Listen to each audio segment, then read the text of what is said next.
হালিমাতুস সাদিয়া আসলেন, আসার পর যখন ঘরে ঢুকলেন, ঘরে ঢুকার অনুমতি চাইলেন, মা আমিনা বললেন আসো, ঘরের ভিতরে আসো। আসার পর বলতেছে, মা আমিনা চিৎকার দিয়ে বলতেছেন, ও হালিমা, কত মহিলা আসলো, কত স্বামী আসলো, কেউ আমার সন্তানটাকে দেখলো না, আমার বাড়ির সামনে একবার আসলো না, এসে বললো না ঘরের ভিতরে কেউ আছো কিনা, কোনো বাচ্চা আছে কিনা, কেউ একটু জিজ্ঞাসা করলো না।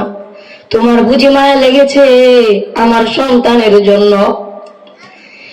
আমার সন্তানকে কেউ দেখে নাই, কেউ আসে নাই, আমরা গরিব বলে আজকে কেউ আসে নাই, তোমার বুঝি মায়া লেগেছে আমার সন্তানের জন্য? তখন হালিমাতুস সাদিয়া চিৎকার দিয়ে বলতেছেন, হ্যাঁ হ্যাঁ, তোমার সন্তানের জন্য আমার মায়া লেগেছে, দেখি তোমার সন্তানটাকে একটু দেখি। তখন মা আমিনা বলতেছে, দেখো আমার সন্তানটাকে মন ভরে দেখো। তখন হালিমাতুস সাদিয়া বলতেছেন, তোমার সন্তানটা তো ঢাকা। বিশ্বনবী সাল্লাল্লাহু আলাইহি ওয়াসাল্লাম মুখটা এইভাবে ঢাকা ছিল, রুমাল দিয়ে ঢাকা ছিল। যখন মা আমিনা রুমালটাকে টান দিয়ে সরিয়ে দিলেন, সরিয়ে দেওয়ার সাথে সাথে মা হালিমাতুস সাদিয়া চমকে উঠে থমকে দাঁড়ালেন। এই কোন আকাশের আলো, এই কোন চাঁদের আলো, এত সুন্দর ছেলে তো আমি আগে দেখে নাই। মা হালিমাতুস সাদিয়া চিৎকার দিয়ে বলতেছেন, আল্লাহর কসম, আমি আর জীবনে কত সন্তানকে পেলেছি, কত সন্তানকে নিয়ে গিয়েছি, এত সুন্দর সন্তান আমি আমার জীবনে আর দেখি নাই। সুবহানাল্লাহ। আমার বিশ্বনবী সাল্লাল্লাহু আলাইহি ওয়াসাল্লামের চেহারাটা এত সুন্দর ছিল, বিশ্বনবী সাল্লাল্লাহু আলাইহি ওয়াসাল্লামের কপালটা ছিল প্রশস্ত, বিশ্বনবী সাল্লাল্লাহু আলাইহি ওয়াসাল্লাম চোখের পাপড়িগুলো ছিল গোলাপের কালারের মতো, বিশ্বনবী সাল্লাল্লাহু আলাইহি ওয়াসাল্লামের চোখের মনি একেবারে কালো ছিল, চোখের মনের নিচে লাল লাল কালার একটা রেখা ছিল। বিশ্বনবী সাল্লাল্লাহু আলাইহি ওয়াসাল্লামের সামনের দাঁতগুলোর মাঝখানে হালকা একটু ফাঁকা ছিল। আমার বিশ্বনবী সাল্লাল্লাহু আলাইহি ওয়াসাল্লাম যখন হাসি দিতেন, তখন যেন মনে হতো সামনের দুইটা দাঁতের ফাঁকার মাঝখান দিয়া নূরের আলো চমকাইতেছে। আমার বিশ্বনবী সাল্লাল্লাহু আলাইহি ওয়াসাল্লামকে সুন্দর দেখাবে না তো কাকে সুন্দর দেখাবে? সে তো আমাদের নবী, সবার নবী, সরকারে দো আলম, নবী মুজাসসাম, নবী মুহাম্মদুর রাসূলুল্লাহ। আমার বিশ্বনবী সাল্লাল্লাহু আলাইহি ওয়াসাল্লামকে দেখার পর মা হালিমা চমকে উঠে থমকে দাঁড়ালেন। এ কেমন শিশু, যদি আজকে তার মা আমাকে 1 টাকাও না দিতে পারে, তারপর আমি এই সন্তানকে না নিয়ে আমি আজকে তায়েফে যাব না। মা হালিমা নিয়ত করলেন, আমি আজকে এই সন্তানকে না নিয়ে আমি আজকে তায়েফে যাব। এত সুন্দর সন্তান আমি আগে কখনো দেখিনি।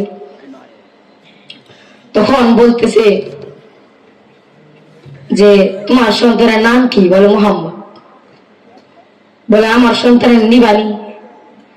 আমি তোমার সন্তানকে নিব আজকে, তুমি যদি 1 টাকাও না দিতে পারো তাহলে আমার কোনো দ্বিধাবোধ নাই, আমি আজকে তোমার সন্তানকে না নিয়ে আমি আজকে তায়েফে যাব না।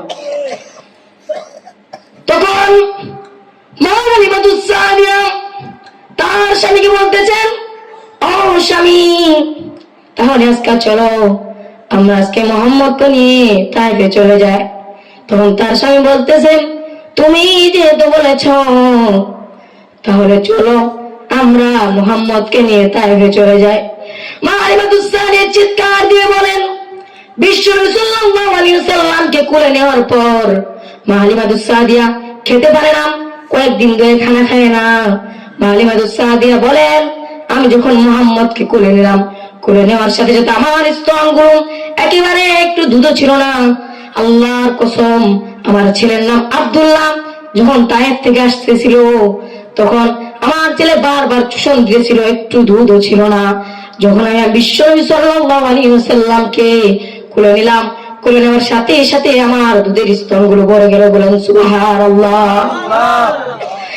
তখন তারা উটের পিঠের উপরে উঠল, উটের পিঠের উপর যখন যাচ্ছে তাদের উটটা এত স্পিডে দৌড়ায়, উঠতে যাওয়ার সময় এই যে তার দলবল যখন আসতেছিল তাদের থেকে দেখা হয়েছিল সেই মার্কেটে। সে আসার পর সন্তান নিয়ে যাচ্ছে, যাওয়ার সময় তাদের সাথে দেখা হয়, তাদের উটটা এত স্পিডে যাচ্ছিল যে তাদেরকে তারা পিছনে ফেলে সামনে চলে গেছে। তারা চমকে থমকে গেল, হাই হাই, হালিমা তো স্পিডে যায় কেমনি? হালিমা তো আসার সময় আমরা তাকে পিছনে পালা চলে যেতে, তেমন সময় তাদের সাথে দেখা হলো। কিন্তু এখন কেমন হালিমা আমাদের আগে আগে চলে যাচ্ছে।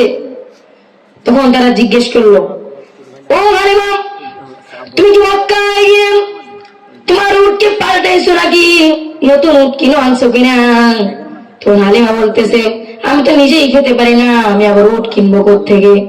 তখন বলে, তাহলে তুমি তো আমাদের আগে চলে যাও কিভাবে? তোমার উট তো চলতে পারে না। তখন বলতেছে, আমি জানি না আমার উট কেন এত দৌড়ে যায়, কেন এত দৌড়ে যায়, কেন স্পিডে যায়। তখন বলে, কে জানে? তখন বলে, আমার স্বামীও জানে না, আমার সন্তান আব্দুল্লাহ জানে না, এই খবর জানে আমার কুলের সন্তান মুহাম্মদ রাসূলুল্লাহ। আমার বিশ্বনবী সাল্লাল্লাহু আলাইহি ওয়াসাল্লামকে যখন মা হালিমা নিয়ে মক্কায় যাচ্ছেন, যাওয়ার সময় মা হালিমা মক্কায় গিয়ে যেই উট ছিল, উটকে তো সে খাওয়াতে পারে না, উটের দুধ আসবে কোত্থেকে? যখন বিশ্বনবী সাল্লাল্লাহু আলাইহি ওয়াসাল্লাম উটের উপর উঠলো, উঠার সাথে সাথে উটেরও দুধের স্তনগুলো ভরে গেল। তখন মা হালিমা, তাইফের মধ্যে কয়েকদিন ধরে বৃষ্টি হয় না, আমার বিশ্বনবী সাল্লাল্লাহু আলাইহি ওয়াসাল্লাম তাইফের সীমানার ভিতরে ঢোকার সাথে সাথে তাইফের ভিতরে বৃষ্টি এসে গেল। তাইফের ভিতরে হামদাম বৃষ্টি শুরু হয়ে গেল, যে তাইফ এতদিন ধরে বৃষ্টি নাই, শুকনা হয়ে আছে।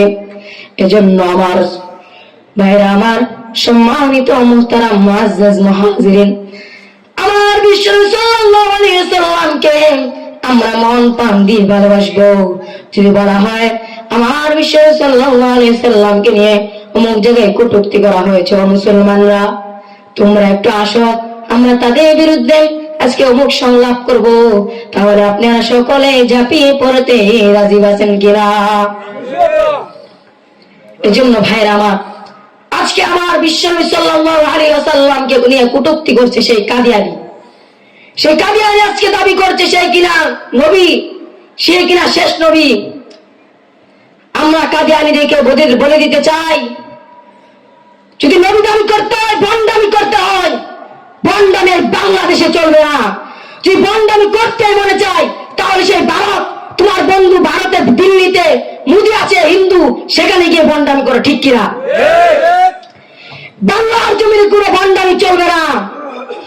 আজকে আমরা বাজারগুলোতে দেখতে পাই, আট্টসি, মাইজবান্ডারি, দেওয়ানবাগি। সেদিন আমাদের মাদ্রাসা যাত্রাবাড়ির পাশে আমি দেখে অবাক হয়েছি, বলে কি এগুলো কি ছড়াচ্ছে? নাফরমানি, বদমাশি, সব বদমাশি বাজারগুলোতে হয়। আজকে যখন আমি বাজারে গেলাম, বাজারে যাওয়ার পরে দেখলাম আট্টসি না কোন বাজার থেকে জানি দেখতে আসতেছে, মানে মতনপুর গিয়েছিল তারা। হ্যাঁ,